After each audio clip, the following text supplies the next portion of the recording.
Oke, lanjut part 3 sekaligus part terakhir ya. Saya cerita singkat, sebelumnya panjang lebar. Kalian sambil ngopi sama saya, duduk di kandang saya, itu enak ceritanya. Nah, part 3 ini karena sering di pancaruba saya kena penyakit, saya nggak ngerti cara ngerawatnya. Ayam kukuruyuk di atas tiba-tiba jatuh itu tuh. Nah, saya amankan nih yang namanya sisanya. Kayak si ronsen saya bawa ke kampung, si kakek dan selir-selirnya saya bawa pakai L300 karena saya punya mobil L300. Saya taruh di Madura.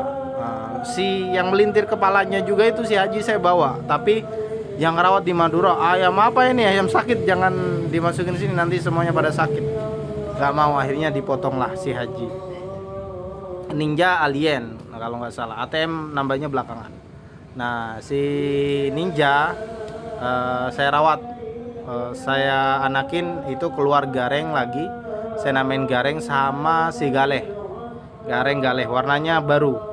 Dari Ninja ini wiring galih. Tak namain galih karena memang rekornya bagus, 8 kali menang. Si gareng ini 4 kali menang. Nah, si galih ini sekarang jadi pacak inti di kandang. Nah, ini terlepas dari itu, cerita itu di Jakarta saya mulai lagi tuh yang namanya impor pakoi. Sebelumnya saya sudah habis kandang itu, kandangnya tok 10 juta. Beli lainnya itu sekitaran ya pokoknya banyak lah.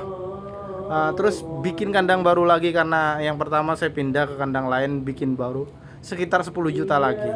Dan tetek bengeknya beli impor dan pokoknya banyak habisnya. Dan saya cerita ini agar kalian gak seperti saya. Itu harus langsung bener, harus langsung kena, harus langsung nyiptain anakan yang kepake. Masalah hoki itu kita nggak bisa ngatur, tapi kalau kepake ayamnya bisa disiapkan, biasa nggak malu-maluin, itu bisa. Ya gitu, itu dari saya, itu sesimpel itu.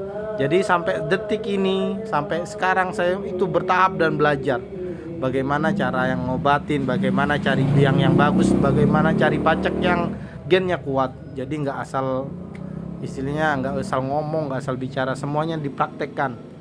Nah gitu aja dari saya. Pokoknya durasinya terlalu singkat, 2 menit itu orang juga udah males dengerin saya. Nah makanya saya persingkat. Gitu aja dari Ta Song Pram. Ini yang terakhir. Thank you very much sudah mau dengerin Ta Song Pram bercerita.